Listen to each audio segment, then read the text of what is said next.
ओंकार उच्चार करताना नाकातून खोल श्वास घ्या. श्वास सोडताना ओमचा आवाज लांब आणि मचा कंपन पूर्ण शरीरात अनुभवण्याचा प्रयत्न करा. प्रत्येक ओंकारासोबत तुमचं मन अधिक शांत होत आहे. शरीरातील तणाव दूर होत आहे. अनुलोम विलोममुळे फुफ्फुसांची क्षमता वाढते. शरीरातील ऑक्सिजनचे प्रमाण सुधारते. मन स्थिर होतं. रक्ताभिसरण सुधारतं. तणाव आणि चिंता कमी होण्यास मदत होते. कपालभाती करताना श्वास बाहेर जोराने सोडायचा आहे. श्वास आत आपोआप जाईल. पोट आत ओढा आणि श्वास बाहेर सोडा. चला सुरू करूया 50 ते 100 वेळा. कपालभातीमुळे पचन सुधारतं. पोटाची चरबी कमी करण्यास मदत होते. चेहऱ्यावर नैसर्गिक तेज येतं आणि ऊर्जा वाढते. भ्रामरीमुळे मन शांत होतं. झोप चांगली लागते. एकाग्रता वाढते. राग आणि तणाव कमी होतो. भस्त्रिका प्राणायाममुळे फुफ्फुसांची कार्यक्षमता सुधारण्यास मदत होते. शरीरात ऊर्जा आणि ताजेपणा जाणवतो. मन एकाग्र होते. मात्र हा प्राणायाम आपल्या क्षमतेनुसार करा. सर्वप्रथम ओंकार उच्चारण करूयात. त्यासाठी अगोदर हात रब करा. फेसवरती ठेवा. 1 to 3 times.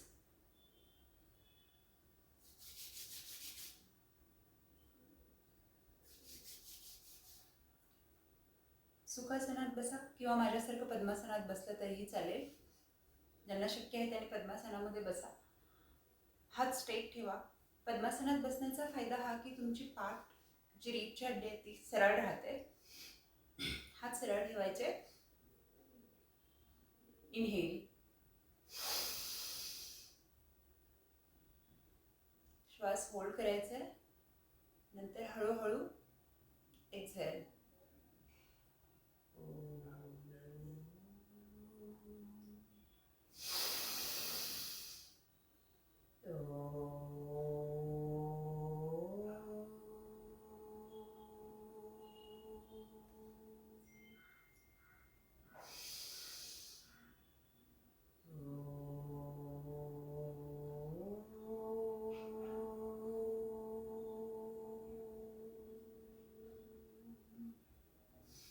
एक्झेल करत हळूहळू ओंकार उच्चारण करत श्वास पूर्ण सोडून द्यायचा आहे.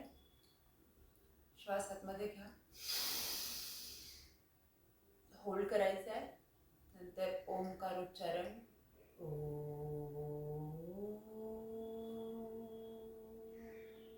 सेकंड प्राणायाम आहे अनुलोम विलोम.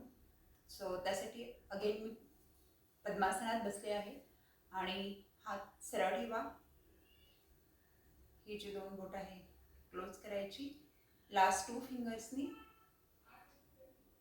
राईट नोज क्लोज केलं. लेफ्टने श्वास घ्या. श्वास होल्ड करायचा आणि हळूहळू राईट नोजने सोडून द्यायचं. सेम.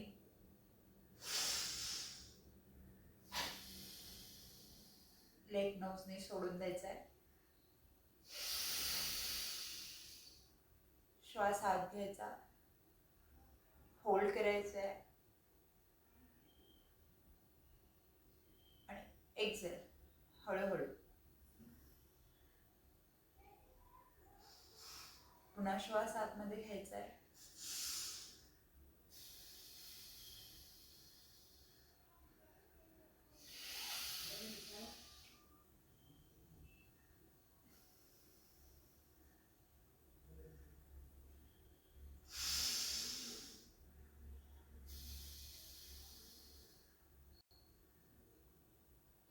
अनुलोम विलोम हा एन्झायटी कमी करण्यासाठी खूप महत्त्वाचा आहे.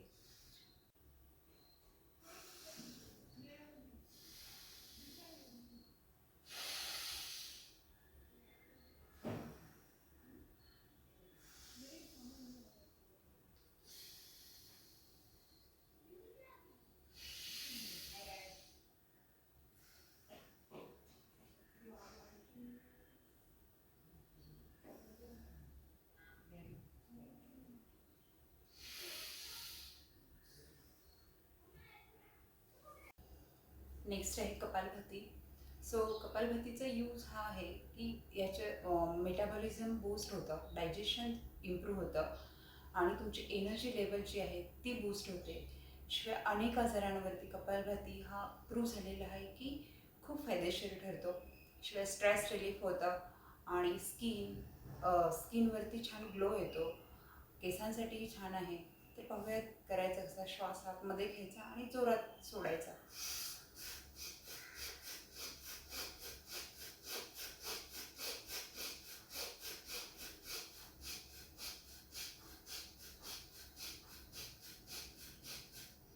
कमीत कमी 2 मिनिट, जास्तीत जास्त कितीही वेळ करा, जेवढा वेळ शक्य आहे तेवढा वेळ करा.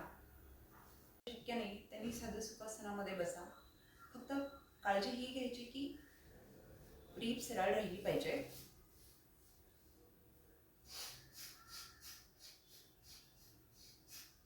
नेक्स्ट प्राणायाम आहे तो भ्रामरी प्राणायाम. तर भ्रामरी प्राणायाम हा स्ट्रेस रिलीफ करण्यासाठी, चिंता आणि अँझायटी कमी करण्यासाठी खूप महत्त्वाचा ठरतो. तर त्यासाठी मी पुन्हा पद्मासनामध्ये बसलेली आहे. सुखासनामध्ये बसा किंवा पद्मासनामध्ये बसा, जसं कम्फर्टेबल असेल तसं. आणि हे अंगठे आहेत, हे 2 अंगठे दाबायचे कानाचे आणि 2 बोटं डोळ्यांवर ठेवायचे, डोळे बंद. इनहेल, श्वास घ्यायचा आहे.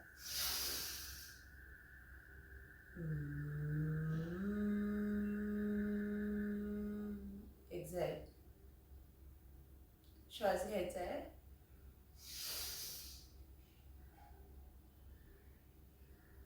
एक्झेल.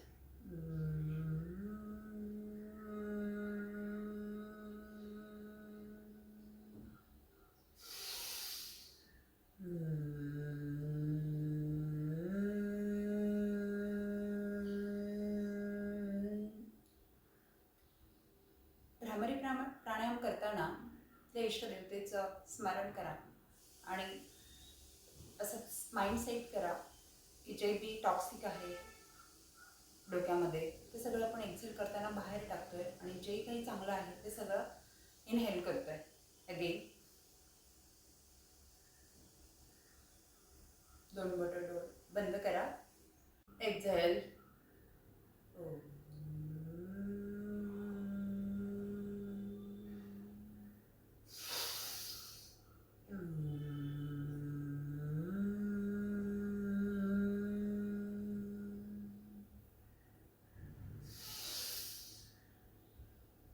एक्झेल करताना कॉन्सन्ट्रेशन ठेवा. सुखासनात बसून भ्रामरी प्राणायाम करूयात. 2 बोटांनी कान दाबून घ्यायचे अंगठ्यांनी. जास्त प्रेशर नाही द्यायचं आहे आणि ह्या 2 बोटांनी डोळे बंद करायचे. इनहेल, जे काही चांगलं आहे सृष्टीमध्ये ते सगळं इनहेल करतोय आपण. स्ट्रेस रिलीफ होते, मन शांत होतंय.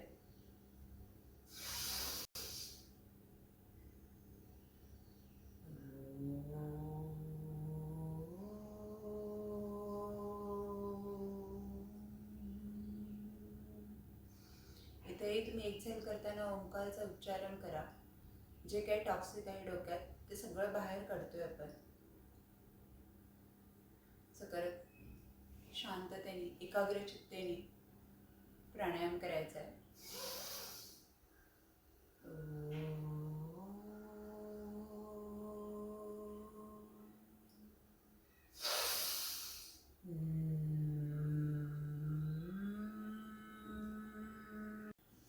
आता नंतरचा जो प्राणायाम आहे तो भस्त्रिका प्राणायाम. तर भस्त्रिका प्राणायामचा मेन फायदा हा आहे की आपल्या लंगची कॅपॅसिटी वाढवतं, डायजेशन चांगलं होतं, अँझायटी दूर होते. आणि हो, हे जे सगळे प्राणायाम सांगितले ते प्रेग्नंट वुमननी शक्यतो नका करू. आणि जे हार्टचे पेशंट आहेत तर त्यांनीही डॉक्टरांच्या सल्ल्याने केलेलं चांगलं राहील. पण जे नॉर्मल आहेत त्यांनी रोजच्या डेली रुटीनमध्ये करणं खूप फायदेशीर होईल. ठीक आहे. आता मी वज्रासनामध्ये बसली आहे. हात सरळ ठेवायचे. वज्रासन तुम्ही सुखासनामध्ये बसूनही करू शकता, पद्मासनामध्ये बसूनही करू शकता किंवा वज्रासनामध्ये बसूनही करू शकता, जसं कम्फर्टेबल असेल तसं. तर श्वास घ्यायचा, श्वास घ्या.